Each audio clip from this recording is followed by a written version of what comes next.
بیٹا عطا کروں گا۔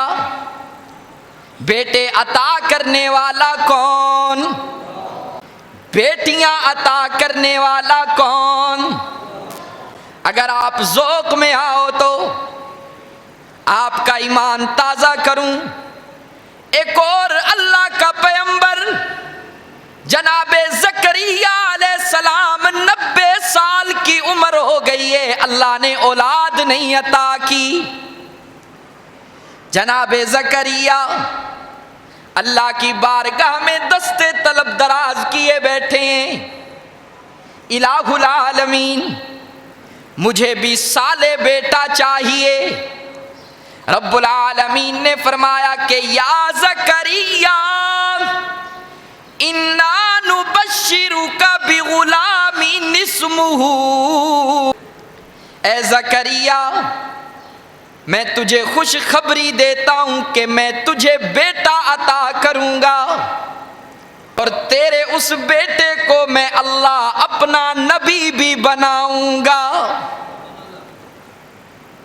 جناب ابراہیم خلیل اللہ فرمایا کہ ربی ہب لی من الصالحین، الہ العالمین مجھے صالح بیٹا چاہیے، صالح اولاد چاہیے۔ رب العالمین نے فرمایا کہ جبرائیل جی رب جلیل جانا میرا ابراہیم میرا خلیل مجھ سے دعا مانگ رہا ہے، میرے خلیل کو جا کر کے خوشخبری دے دیجئے کہ فَبَشَّرْنَاهُ بِغُلَامٍ حَلِيمٍ۔ رب العالمین نے فرمایا کہ اے خلیل میں تجھے بیٹا عطا کروں گا حلیم۔ کیسا بیٹا؟ کیسا بیٹا بھائی؟ حلیم بیٹا۔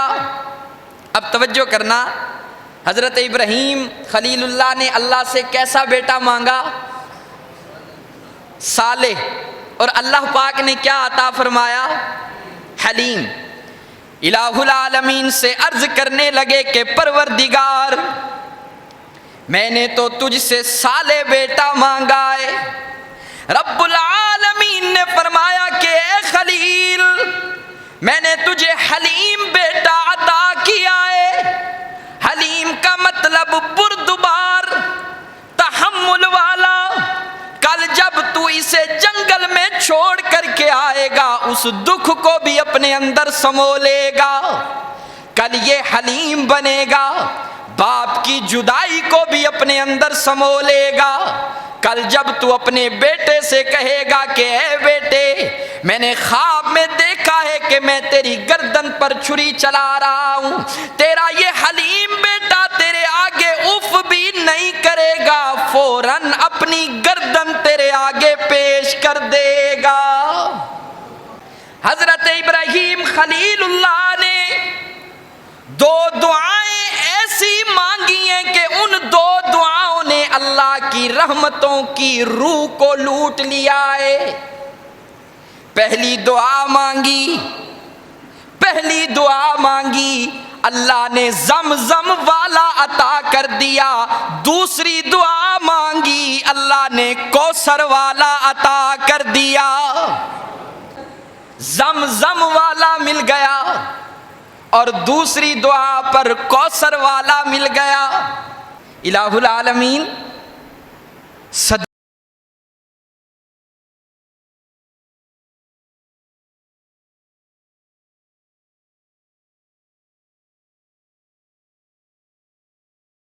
صدیاں گزر گئی، یہ زمزم نہ اس کا رنگ بدلے، نہ خوشبو بدلے، نہ ذائقہ بدلے، کیا وجہ ہے؟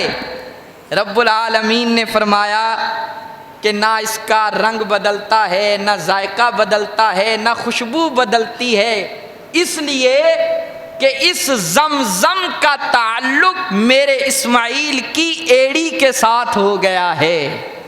وڈالہ والو، جس زمزم جس پانی کا تعلق اسماعیل کی ایڑی کے ساتھ ہو جائے اس کا نہ رنگ بدلے، نہ خوشبو بدلے، نہ ذائقہ بدلے، اور جس کا تعلق اللہ کے حبیب کے ساتھ ہو جائے، جس کا تعلق کس کے ساتھ ہو جائے؟ اللہ کے حبیب کے ساتھ ہو جائے۔ ہاں، دو ایسے ہیں کہ ان کا تعلق ایسا ہوا کہ وہ آج بھی اللہ کے حبیب کے ساتھ سو رہے ہیں۔ ابو بکر و عمر عثمان و حیدر پھول ہیں ان کے، ابو بکر و عمر عثمان و حیدر پھول ہیں ان کے، اور ان کے پھول صحرا میں بھی مرجھایا نہیں کرتے، اور ان کے پھول صحرا میں بھی مرجھایا نہیں کرتے۔ کہتے ہیں کہ پنج تن پاک، کیا کہتے ہیں؟ میرا یہ عقیدہ اور ایمان ہے کہ پنج تن پاک نہیں، جو بھی میرے آقا کی کملی کے نیچے آ گیا وہ سب تن پاک۔ کیوں بھائی؟ صرف پنج تن پاک ہیں یا سب تن پاک؟